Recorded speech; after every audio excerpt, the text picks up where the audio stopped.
Hello everyone. आज मैं बात करने वाली हूँ एक इमोशनल कहानी के बारे में। माँ के बिन मायका कैसा होता है। बच्चों की गर्मियों की छुट्टी होने लगी थी। अभी 2 ही दिन हुए थे। सुबह सुबह पापा का फ़ोन आया। पापा बोले बेटी कब आओगी। मैंने अनमाने मन से बोल दिया पापा कुछ पक्का नहीं है, ऋषि दूर गए हैं, उनके आने के बाद देखती हूँ। पापा की आवाज़ में रुआसी हो गई, मतलब उनका मन छोटा हो गया। बोले बेटी तुम्हारी माँ नहीं है तो क्या हुआ, तुम्हारा मायका तो है और मैं भी तो हूँ, तुमको आना चाहिए। ऋषि से बात करो और जल्दी आ जाओ बेटा। मैं बोली जी पापा। उसके अब आगे मैं कुछ बोल नहीं पाई। बोले बेटा तुम्हारी माँ नहीं है तो क्या हुआ, मैं तो हूँ ना, मुझसे मिलने के लिए आ जाओ। और भी सारे हैं, भाभी हैं, भैया हैं, उनसे रोज़ रोज़ ढेर सारे बातें करती थी। साल में एक बार गर्मी की छुट्टियों में पूरे 10 दिन के लिए मायके जाती थी। वो सुख किसी जन्नत से कम नहीं होता था। बच्चों से ज़्यादा मुझे गर्मी की छुट्टियों का इंतज़ार रहता था। बच्चों को जितना नहीं रहता था उतना मुझे ही होता था, क्योंकि मैं गर्मी की छुट्टी में अपना मायके जाया करती थी। पर जब से माँ नहीं, तब से मायके जाने का मन नहीं करता है। ऐसा लगता है जैसे मेरा मायका ही नहीं है, ख़त्म हो गया। एक सूनापन, एक खालीपन सा मेरी ज़िंदगी में भर गया। पापा एकदम शांत स्वभाव के थे और कम बोलते थे, पर सबकी ज़रूरत का पूरा ध्यान रखते थे। ऐसा नहीं है कि मैं पापा को प्यार नहीं करती, पर बचपन से ही मैं माँ से सारी बातें किया करती थी। पापा से कम ही बातें करती थी। ज़्यादा करीब मेरी माँ थी, या यूँ कहे तो वे मेरे दिल के सबसे करीब थी। आपने सारे सुख दुख एक सहेली की भांति मैं उनसे साझा करती थी। आज सुबह सुबह पापा का फ़ोन आया तो उन्हें मना नहीं कर पाई। पापा का दिल रखने के लिए ऋषि से बोलकर अगले ही दिन 1 हफ्ते का टिकट करवा लिए और पहुंच गई मायके। जैसे ही दरवाजे पर पहुंची, माँ की याद आ गई। ऐसा लगा जैसे अभी वो बाहर निकलकर मुझे गले लगा लेगी। सोच के आंखें भर आई, किंतु आज माँ की जगह पापा बाहें फैलाए मेरा इंतज़ार कर रहे थे। सालों बाद पापा को गले लगा के खूब रोई। पापा ने अपने आंसू पोंछते हुए प्यार से मेरे सिर पर हाथ फेरा तो दिल थोड़ा सा हल्का हो गया। बहुत दिनों के बाद पापा को देखा, कमज़ोर लग रहे थे। वैसे भाई और भाभी और पापा सभी मेरा बहुत ध्यान रख रहे थे। बच्चे तो अपने खेल और मस्ती में व्यस्त थे, पर ना जाने क्यों मेरी नज़रें हर पल जैसे माँ को ही ढूंढती रहती थी।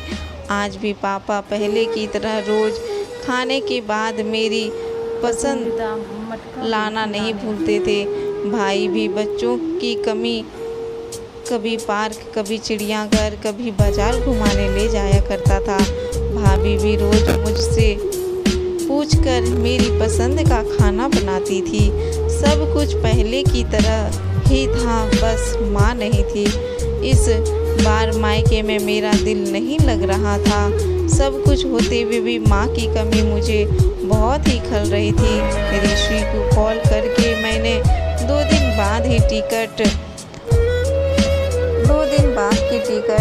करवा ली। सब ने मुझे रोकने की बहुत कोशिश की, पर मैं नहीं मानी। देखते ही देखते मेरे जाने का समय आ गया। आज शाम की ट्रेन से मेरी घर वापसी थी। मैंने सामान पैक कर लिया था, बस पापा का इंतज़ार कर रही थी। पापा ना जाने सुबह से बिना बताए कहाँ चले गए थे। उनका मोबाइल में फ़ोन भी नहीं लग रहा था।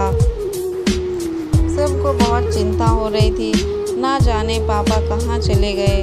मन बहुत घबरा रहा था, बिना बताए आखिर कहाँ गए होंगे।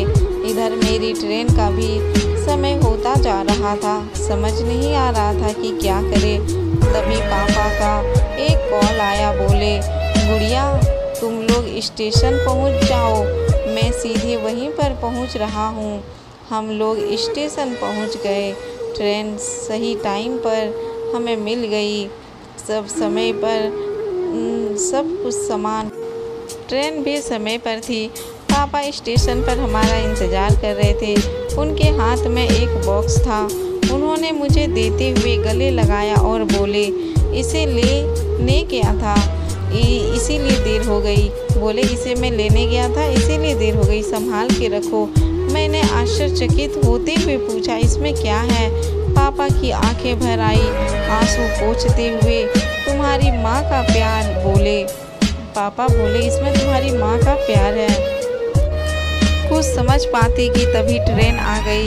हमें ट्रेन में बैठाकर पापा और भाई ने विदा ले ली। मेरी नज़रों से ओझल होते तक पापा वहीं खड़े हाथ हिलाते रहे। मैं भी एकटक ना जाने कब तक बाहर खिड़की से उन लोगों को निहारती रही।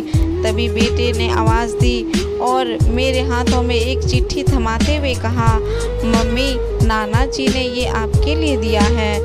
मैं तुरंत चिट्ठी खोली। मेरी प्यारी गुड़िया रानी, सदा खुश रहो, उसमें लिखा हुआ था, जब तक तुम्हारी माँ थी तुम्हारी हर छोटी बड़ी बात का ख्याल वही रखती थी। मैं जानता हूँ कि मैं तुम्हारी माँ की जगह तो नहीं ले सकता, पर उनकी कमी पूर्ति करने की कोशिश तो कर ही सकता हूँ। आज तुम्हारी माँ तो हमेशा की तरह अपने हाथों से तुम्हारे लिए बड़ी पापड़ अचार बना के साथ में भेजती थी। माँ के हाथ का तो नहीं, पर उसके स्वाद जैसा सब सामान एक दुकान से बनवाने की कोशिश की है। उम्मीद है तुम्हें पसंद आया होगा। और हाँ बेटा, माँ नहीं है तो क्या हुआ, तुम्हारा मायका और हम तो हैं, पहले ही की तरह वो तुम्हारा इंतज़ार रहेगा। ढेर सारा प्यार और आशीर्वाद के साथ, तुम्हारे पापा। पत्र पढ़ते पढ़ते मेरे आँखों में आंसू धारा बहने लगी। सहसा मेरे मुंह से निकल आई, आई लव यू पापा। बात छोटी सी थी पर उसमें अगाध प्यार समाहित था। ये सिर्फ मैं ही महसूस कर सकती थी। मायके से घर आए 1 महीना बीत गया था। अब पापा से रोज़ एक कॉल करके मम्मी की तरह घंटों बातें करती हूँ।